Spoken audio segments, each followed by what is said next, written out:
Everyone, জেশ ভিডিওর আরও একটা নতুন ভিডিওতে আপনাদের সবাইকে স্বাগত। আশা করছি দূরে কাছে যে যেখান থেকে ভিডিওটি দেখছেন সবাই ভালো আছেন, আমিও ভালো আছি। আজকে আমি আপনাদের সাথে শেয়ার করব পালং শাকে দিয়ে মসুর ডাল।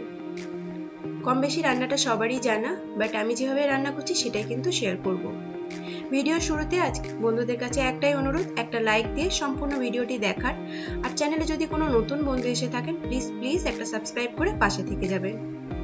তো আমি এখানে কড়াইতে সর্ষের তেল দিয়েছি, তেলটা গরম হয়ে গেছে। আর ফোড়নে আমি দিলাম হাফ চামচ রাঁধুনি, দুটো শুকনো লঙ্কা আর কিছুটা গোটা রসুন।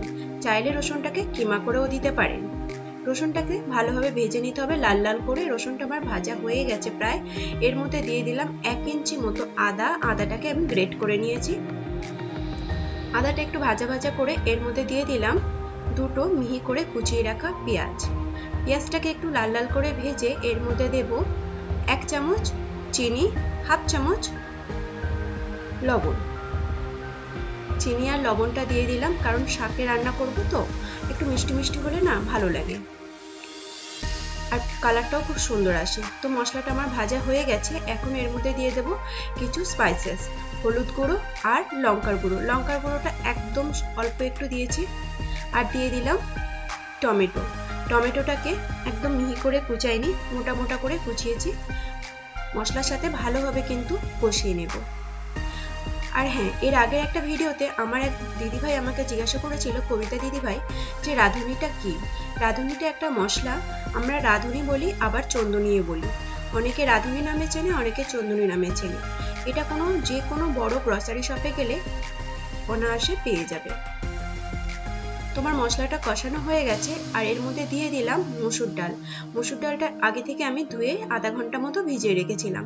এখন জলটা ঝরিয়ে মশলার মধ্যে দিয়ে দিলাম। মশলার সাথে পালং শাকও দিয়ে দিলাম। এভাবে ভালোভাবে কষিয়ে নিতে হবে পালং শাকটা যতক্ষণ না নরম হয়ে যায়। 3 থেকে 4 মিনিট মিডিয়াম আঁচে ডাল, মসুর ডাল আর মশলার সাথে ভালোভাবে কিন্তু কষিয়ে নেব।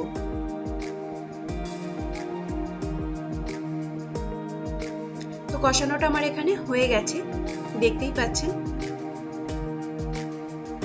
এখন আমি যে বাটিতে ডাল নিয়েছিলাম সেই বাটির মেপে 2 বাটির একটু বেশি আমি জল দেব।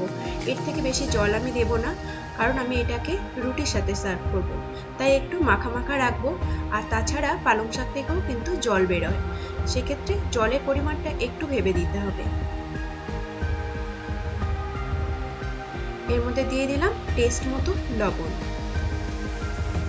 আর দিয়ে দিলাম, জলটা ফুটে গেছে, গোটা গরম মশলা। জলটা ফুটে গেছে। এখন আমি প্রেসার কুকারে ঢাকনাটা দিয়ে 2টো সিটি দিয়ে নেব।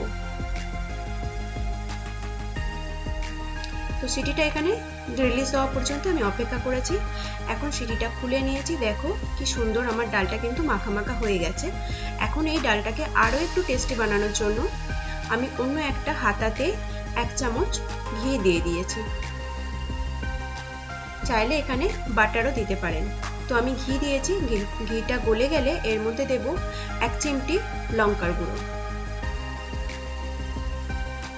একটু ভাজা ভাজা করে নিয়ে এখন এই ঘিয়ের আর লঙ্কার গুঁড়োর ফোড়নটা দিয়ে দেব ডালের ওপর। এইভাবে অবশ্যই একবার বাড়িতে ডালটা বানিয়ে খেয়ে দেখবেন, আশা করছি ভালো লাগবে। যদি ভালো লাগে চ্যানেলটিকে সাবস্ক্রাইব করে পাশে থেকে যাওয়ার অনুরোধ করছি। আবার দেখা হবে নেক্সট কোনো ভিডিওতে। ততক্ষণ সবাই ভালো থাকবেন, সুস্থ থাকবেন, সাবধানে থাকবেন। আর এতক্ষণ আমার সাথে থাকার জন্য সবাইকে অসংখ্য ধন্যবাদ। আর যদি কোনো ভুল ত্রুটি হয়ে থাকে প্লিজ ক্ষমা করে দেবেন।